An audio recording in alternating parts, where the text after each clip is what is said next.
မင်္ဂလာပါဒါကဆိုရင်ကျွန်တော်ကိုကလာရိုက်နေတာဖြစ်ပါတယ်ဒီမှာပေါ့နော်ဒီမှာကျွန်တော်ပိုက်ကခံထားပြီးသူ့ရဲ့ဆမ်ပယ်အန်ဂျီကဒီမှာဖြစ်တယ်နော်ကျွန်တော်တို့ customer လို့ရှင်တဲ့အန်ဂျီပုံသဏ္ဍာန်အတိုင်းကာလာအတိုင်းကျွန်တော်လုပ်ပေးတာဖြစ်ပါတယ်ဒီဥစ္စာဆိုရင်ကျွန်တော်တို့ကာလာမတူနော်ဒီကောင်ဆိုရင်ရက်နေဒီအဝါပေါ်မှာဆိုရင်သူ့ရဲ့ကာလာအတိုင်းကျွန်တော်လိုက်ပေးမှာဖြစ်တယ်အနေနဲ့ဒီအပြာကကြတော့တူပဲဖြစ်တယ်ဒါဆိုရင်ကျွန်တော်ပိုက်ခန့်သွားပြီနော်အထဲနောက်တော့ကျန်သေးတယ်ဒီဘက်မှာအဝါပေါ့နော်ဒီမှာကျန်သေးတယ်အဲ့ဒါကိုကျွန်တော်တို့ကဒီဥစ္စာကိုပြန်ပြီးတော့ကျွန်တော်တို့အခုခဏစောင့်နေတယ်ကျွန်တော် customer ကိုဓာတ်ပုံပို့ပေးထားတယ်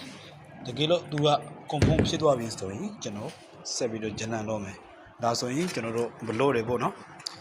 ကျွန်တော်တို့ဒီလိုဆေးအုပ်ထားတဲ့အခါမှာလဲအဲ့လိုတက်တက်ရဲရဲပေါ့နော်ကျွန်တော်တို့အုပ်ထားပြီးတော့ရေနည်းနည်းလေးဖြန့်ပေးထားရမယ်ဒီမှာရေဘူးကျွန်တော်ရေဘူးကိုဒီလိုမျိုးနည်းနည်းဖြန့်ထားနည်းနည်းဖြာလေးပေါ့နော်ဘာကြောင့်လဲဆိုတော့ကျွန်တော်တို့အပေါ်မှာလေးဘက်ကရှိတယ်အကုန်6သွားမှာဖြစ်တယ်ဒါကြောင့်အချောင်းမခံဘူးကျွန်တော်တို့ရေလေးဖြန့်ထားတော့ကျွန်တော်တို့တကယ်ရိတ်တဲ့အခါမှာဆေးတွေကဂျိုးတွေဆေးဂျိုးတွေမရှိဘဲနဲ့ပေါ့နော်တက်တက်ရဲရဲကျွန်တော်တို့ရိုက်ရမှာဖြစ်တယ်ဒါကြောင့်ကျွန်တော်ဖြန့်ထားတာဖြစ်တယ်ပေါ့နော်ဟိုဘက်မှာဆိုရင်ကျွန်တော်တို့ကဒီဘာလဲဆိုတော့ဒီကောင်ကကြတော့ကျွန်တော်တို့ NG ပေါ့နော်အခုလိုမျိုး ready made တွေကျွန်တော်တို့ရိုက်တာဖြစ်တယ်ဒီဘက်ကျတော့ပိတ်ဆက်ရိုက်တယ်ဒါပေမဲ့ဒီဘက်မှာကျွန်တော်တို့ခုံအောက်မှာရှိတယ်ဒီမှာပေါ့နော်တကယ်လို့ NG ကအရင်များပြီဆိုဒီခုံလေးကိုကျွန်တော်တို့ဘေးတွေမှာကျွန်တော်တို့ချပြီးတော့အကုန်လုံးမိန်ထားတာပေါ့နော်ပြီးမှဒီအောက်ကိုဆေးပြီးတော့ကျွန်တော်တို့ဒီလိုမျိုးကျွန်တော်တို့ရိုက်တယ်ဒါတော့ခုံမဆေးရသေးဘူးကျွန်တော်နည်းနည်းညိတ်ပက်နေတာပေါ့နော်ကျွန်တော်ကိုဒီလိုမျိုးအထည်အများကြီးလိုချင်တဲ့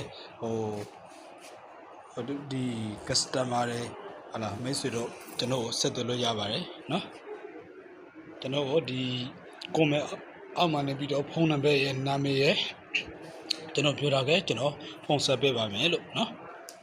ကျွန်တော်နဲ့လုပ်တဲ့လူတိုင်း quality ဘိုင်းကိုလည်းကျွန်တော်အာမခံတယ်ပြီးရင်ကျွန်တော်တို့မြန်ဆန်ဆန်နဲ့ဖက်နေအောင်လည်းကျွန်တော်လုပ်ပေးတယ်ကျွန်တော်ကတော့လူအများကြီးမသုံးဘူးဒါပေမဲ့ကျွန်တော်ကလောက်လာတဲ့တက်တန်းကကြာတဲ့အခါမှာဘယ်လိုပြောမလဲအရင်ကြီးအရှင်ယူစရာမလိုဘူးပေါ့နော်မြန်ဆန်ဆန်ကျွန်တော်လုပ်ပေးနိုင်မှာဖြစ်ပါတယ်ဟုတ်ကဲ့ပါ